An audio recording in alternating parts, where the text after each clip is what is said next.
Ça y est, One Piece a 23 ans et Luffy, dans sa dernière ligne droite pour Raftel, fait encore parler de lui à travers le monde entier.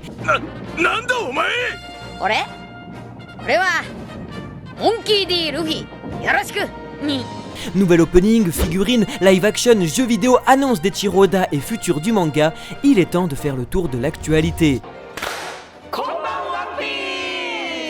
Ainsi, toutes les nouveautés que vous découvrirez dans cette vidéo se trouveront en description. Et pour nous encourager dans notre travail, vous pouvez vous abonner à la chaîne pour ne surtout pas louper nos prochaines vidéos. Merci, on arrive bientôt aux 400 000 abonnés, c'est juste énorme, car une nouvelle année commence, alors vous aussi rejoignez l'aventure. Vous êtes prêts? Voyons ce que One Piece nous prépare.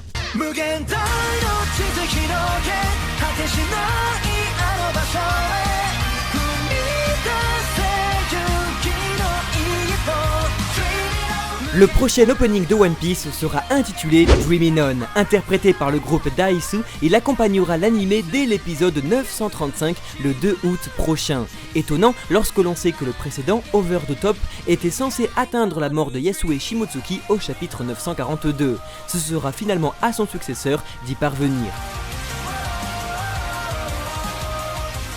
Côté live action, après Jason Burgess et Lewis Tan, c'est au tour de l'actrice Emily Rudd d'être pressentie pour incarner le rôle de Nami, car en contact avec le showrunner Steven Maeda et la série One Piece Netflix, en plus de répondre sur Instagram directement à ses fans concernant la rumeur. Le casting, normalement terminé depuis le 1er juillet, est gardé toujours secret, et la série, encore en pré-production, commencera son tournage en septembre en Afrique du Sud. Je suis très honoré d'avoir inspiré plusieurs mangaka comme Araki ou Oda. Jean-Pierre Polnareff pour Jojo, Don Flamingo pour One Piece, le Japon depuis toujours est dans mon cœur. La France a seulement 10 chapitres d'écart avec le Japon. Une première après 2 décennies de parution, l'édition française rattrape la japonaise. Et alors que le dernier tome à être sorti au Japon est le 96, le prochain à sortir en France est également le 96, le 7 octobre prochain. Un rétrécissement d'écart dû à la crise sanitaire et les nombreuses pauses que le Weekly Shonen Jump a dû imposer aux mangas qu'il publie. Alors, la Shueisha, maison d'édition, a décidé de donner le paquet et le 4 septembre prochain sera une journée très importante pour One Piece. Tant sortira le même jour le dernier tome, un nouveau Color Walk, une nouvelle édition pour le manga et un nouveau magazine. En effet, le tome 97 prévu pour le 4 septembre donc sera accompagné du Color Walk 9, Tiger, qui contiendra un interview exclusif d'Eiichiro Oda et Eisaku Kubunuchi, artistes à l'origine des pubs Nissin qui auront fait beaucoup parler d'elle en 2019. Pour rappel, les Color Walk sont les recueils de planches d'Eiichiro Oda accompagnés de commentaires du maître, une véritable mine d'or pour les passionnés de l'œuvre, et les 7 premiers sont déjà disponibles en France. Le 10e One Piece Magazine, prévu lui aussi le 4 septembre donc, contiendra l'avis de recherche collector de Nico Robin, plus un dossier sur les fruits du démon, un nouvel interview d'Eiichiro Oda et beaucoup d'autres surprises. Enfin, sortira toujours le même jour une nouvelle façon de découvrir ou redécouvrir One Piece. Voici les Comics Book Sets. Chaque coffret contiendra un arc entier de One Piece, le premier sur East Blue et les 12 premiers tomes, le second sur Alabasta du tome 13 au 23 et le troisième sur Skypiea du tome 24 à 32. Les tomes contiendront des pages exclusives et les coffrets des bonus encore réservés uniquement au Japon.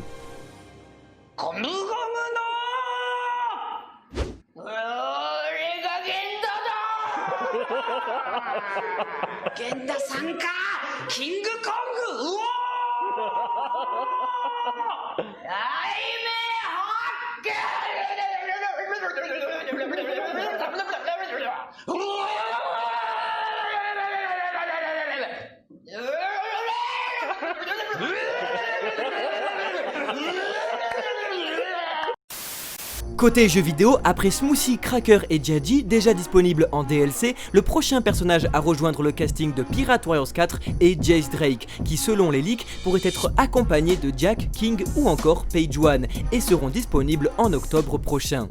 Ouvert depuis mars 2015, le parc d'attractions One Piece, situé à la tour de Tokyo, va définitivement fermer ses portes le 31 juillet prochain à cause de la crise sanitaire. Avec son magnifique Mugiwara Store et son café One Piece, la tour de Tokyo était devenue le QG des fans du manga, et surtout une immense fierté que d'avoir ce monument dédié aux aventures de Luffy. Pour une visite donc de la tour, nous avons eu la chance de nous y rendre il y a 4 ans, vous trouverez notre vidéo en description.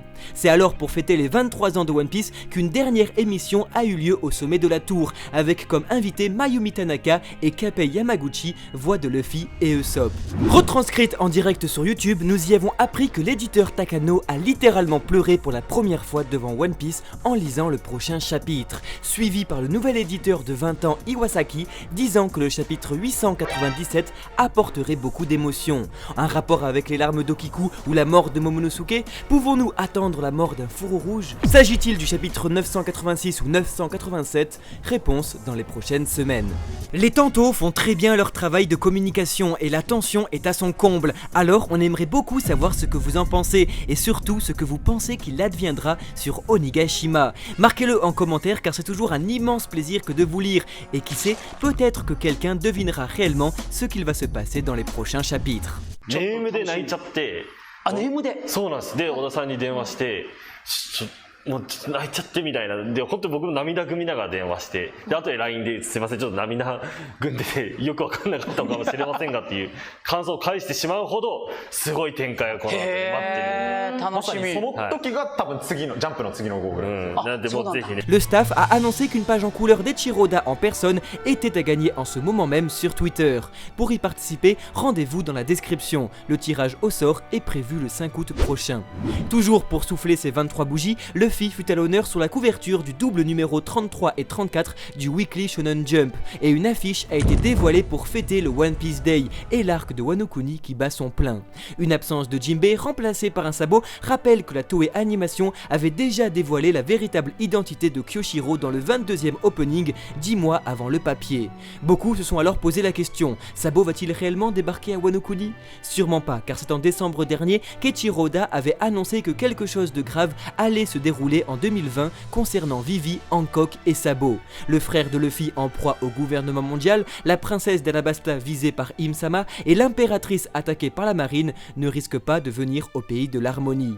Car Sabo, qui comme pour l'annonce de One Piece Stampede et les 22 ans du manga avait été en couverture du 35e Jump de 2019, est finalement ici seulement pour la promotion de la loterie Ichiban Kuji Full Force, qui reprend la pose du poster du One Piece Day. ゾロだルフィ来てたのかやっと会えたゾロ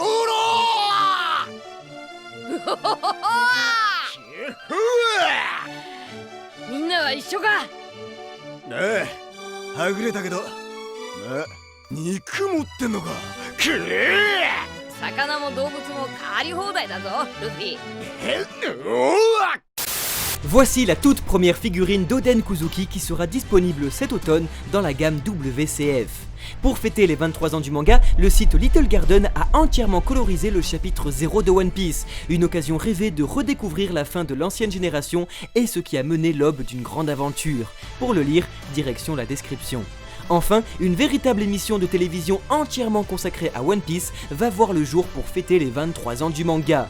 Intitulé One Piece Variety, le roi des pirates ce sera moi, et diffusé sur Fuji TV, le programme débutera le 7 août 2020 avec un nouvel épisode tous les mois. Une émission humoristique pour faire participer les fans du manga et de nombreux invités qui y sont attendus. Voici tout ce qu'il fallait savoir sur l'actualité concernant le 23e anniversaire de One Piece. On espère que ce format vous plaît et si c'est le cas, n'hésitez pas à nous le dire en commentaire et à vous abonner à la chaîne. De notre côté, on se donne rendez-vous très vite au Mont Corvo pour de nouvelles vidéos. Ciao ciao.